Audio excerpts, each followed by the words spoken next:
महाराज जी, अपने विकारों पर काम कर रहा हूँ। बट कभी कभी लगता है क्यों मन को मारें, छोटा सा जीवन है, क्यों औरों की तरह हम भी करें, हाँ, मृत्यु तो तो नरक शाश्वत की है। व्यवस्था कर लें। मन को न मार करके, मनमानी आचरण करके इस छोटे से जीवन में अनंत काल के लिए दुर्गति की व्यवस्था कर लें। ये बुद्धिमानी होगी क्या अपने लिए? अगर हम अपने मन को निर्विषय करके परमात्मा में स्थापित कर देते हैं इस छोटे से जीवन में, तो अनंत जन्मों की बिगड़ी हम बना लेते हैं। और अगर हम अपने मन को छूट देते हैं, मनमानी भोग भोगते हैं, तो फिर हमारी दुर्गति नहीं हो जाएगी। तो हमको अपने अनंत जन्मों को बनाने की फिक्र है या बिना बिगाड़ने की हमको इसमें छूट देनी है? आप विवेकवान हैं, आप विचार करके देखिए। मना कष्टान इंद्रियाणी प्रकृति स्थान कर सती। हमारे को जन्म मिला परमात्मा के स्थान में इनको लगाना है, मन और इंद्रियों को। तो हमें जीवन जीना है तो विषय भोगना है। विषय के बिना शरीर चल नहीं सकता। तो हमारे लिए भगवान ने धर्मयुक्त विषय बनाया है, नहीं बनाया? हमारे पास अगर गृहस्थ हैं तो पत्नी है, हमें प्यार करने के लिए पुत्र है, परिवार है, रिश्ते संबंध है, भोजन, सब व्यवस्था है। अब हम दूसरे की पत्नी की तरफ क्यों देखें? हम दूसरे के पुत्र की हानि करके अपने पुत्र को धनी बनाने की क्यों सोचे? हम किसी से ईर्ष्या क्यों करें, किसी की निंदा? पाप आचरण के लिए, मन को रोकने के लिए ये छोटा शब्द बहुत बड़ा आतंक फैला देगा मन में। छूट देने की बात मात्र से ये हमारा मन ऐसी जगह फंसा देगा जहां से निकलना मुश्किल है। भले हम नहीं रोक पा रहे हैं, लेकिन हम रोकने का प्रयास करेंगे, छूट नहीं देंगे। जो आपने कहा कि हम इस पर काम कर रहे हैं, अर्थात हम प्रयासरत हैं, पर ये जो बुद्धि की एक छोटी सी बात कि यार मौज क्यों नहीं ले लेते, तो मौज किसे कहते हैं? क्या मौत को तुम मौज मानोगे? मस्ती लेनी है तो देखो, कृष्ण कृष्ण बोल के देखो। कृष्ण में अपने चित्त को लगा। जब उनकी रूप माधुरी सामने आती है तो ऐसा लगता है हृदय फटेगा। वही हमारे प्रीतम है, वही हमारे अंशी हैं। हम अपने जीवन को, अच्छा, हम एकदम घर जैसी बात कर रहे हैं।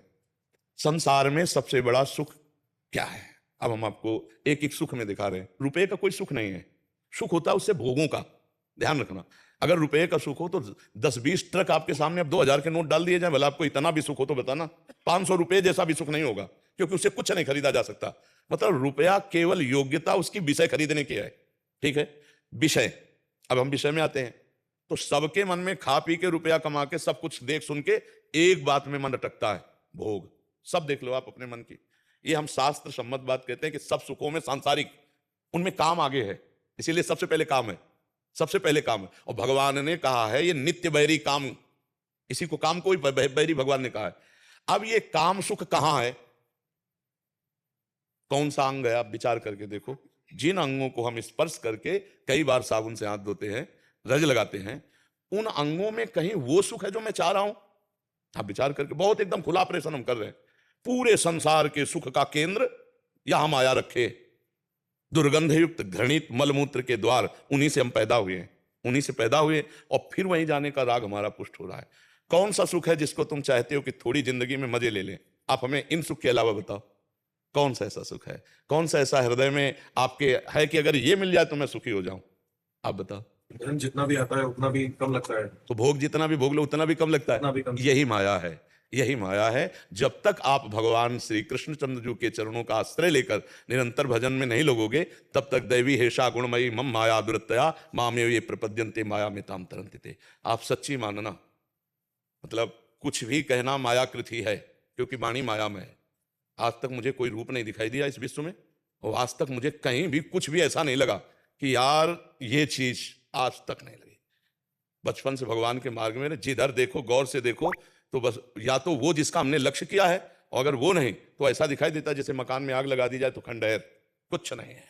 क्या है? आप विचार। एक उदाहरण में, एक काम वाली राजा के यहाँ काम करती थी। तब राजा काम वाली भी अलग होती है, वो तो खुद राजा महाराजा की तरह सब वैभव होता है। एक लड़का था उसका। एक दिन वो अपनी माँ के साथ महल तक गया, वहां राजकुमारी को देखा। राजकुमारी को देखते एकदम, अब वो कह तो कुछ नहीं पाया, वापस लौट आया और उदास होकर लेट गया कि मैं काम वाली का लड़का और राजकुमारी कहाँ? खाना न पीना, एक अंदर आग लग गई। कई दिन हो गए। माँ ने पूछा, बेटा तू सच्ची बताना, क्या तुझे हो गया है? अगर तुझे परेशानी हो तो महाराज से कह के राजवैद्य दिखवाऊं। तो उनका रोग मुझे कुछ नहीं माँ, शायद आप पूर्ण नहीं कर सकते। तो उनका, माँ हूं, एक बार जान की ताकत लगाऊंगी, आप बताओ ना। बोले, राजकुमारी को देखकर मैं आसक्त हो गया हूं, अब मैं राजकुमारी के बिना जी नहीं। बोले, बेटा राजकुमारी शब्द बोलेंगे तो हमारी गर्दन उड़ा दी जाएगी। राजकुमारी हम काम वाली हैं, पर हम प्रयास करेंगे।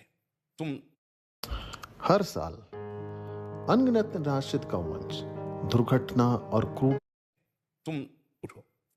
राजकुमारी सुधीर काम वाली थी, राजकुमारी से मिली कि जय जय हमारी प्राण रक्षा हो, हम आपसे एक बात करना चाहते हैं। तो वो बहुत सुलझी हुई थी राजकुमारी जी। उनसे कहा, हमारा पुत्र एक दिन आया था, आपको देखकर आसक्त हो गया है, आप उसे मिल नहीं सकते और मैं मिला नहीं सकती, और वो प्राण त्याग देगा, मेरा अकेला पुत्र है, क्या कोई उपाय निकल सकता है जिससे उसकी प्राण रक्षा हो? बहुत नम्रता से, विवेक से प्रार्थना की, नहीं तो हुक्म की देखो ऐसा। राजकुमारी ने कहा, 3 दिन बाद राजकुमार को मेरे इसी कमरे में ले आना। जय जय, चली गई। उसने खूब सोच वाली दवाई खाई, 3 दिन बराबर सोच सोच सोच, और सोने के घड़े में बंद करवा दी सोच। अब गई तो आंखें चिपट गई, 3 दिन में सोच, मान लो 10-20 सोच रोज हो तो 3-4 सोच में खड़े होना मुश्किल हो जाता है। अब वो पड़ी थी राजकुमारी, उसको बुलाया लड़के को, तो पूरा कमरा दुर्गंध युक्त था।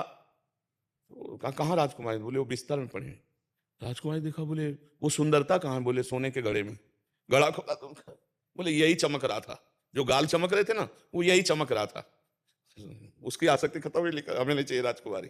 उसने विवेक से कहा, फिर औषधियों के द्वारा अपने को पुष्ट कर लिया। अच्छा, शरीर में सुंदरता किस बात की है? मलमूत्र की सुंदरता है, पांच भौतिक शरीर है। क्या हम सच्चिदानंद भगवान की प्राप्ति के लिए जो जन्म हुआ, इसको इसमें खो दें? यही बुद्धिमानी है? नहीं, ये बुद्धिमानी नहीं। हम बिना विषय के नहीं जी सकते, शरीर नहीं रह सकता, इसलिए धर्मयुक्त विषय का भोग भोगो। जो गृहस्थी में हो, खान पान आपकी एक भगवान ने व्यवस्था की है, उस व्यवस्था की सीमा में रहो। अगर सीमा के विपरीत तो फिर अशांति, कलह बहुत। कोई भी भगवान से विमुख होकर कभी सुख शांति को प्राप्त नहीं। इसलिए प्रभु, कभी मन को छूट मत देना, धर्मयुक्त चलो। जो आप गृहस्थ में हो, जो आपको धर्मयुक्त भोग मिले, उनको भोगो भगवान का प्रसाद मानकर, और नाम जप करो। और जहां अधर्म की बात आवे वहां डर जाना, क्योंकि अधर्म कभी किसी को सुख शांति से नहीं रहने देता, वो उसका नाश ही कर देता है। हस्तिनापुर में कोई कमी नहीं थी, केवल अधर्म घुस गया, कौरवों के वंश का विनाश हो गया। नहीं हो गया? नहीं, धर्म से रहते दोनों भाई, क्या परेशानी थी? वो इंद्रप्रस्थ के राजा, वो हस्तिनापुर के राजा, खूब आनंद। लेकिन वो कहा, सुई अग्नि न के सभा, तो काट के फेंकवा दिया भगवान ने। धर्म से चलो, सुखपूर्वक रहोगे।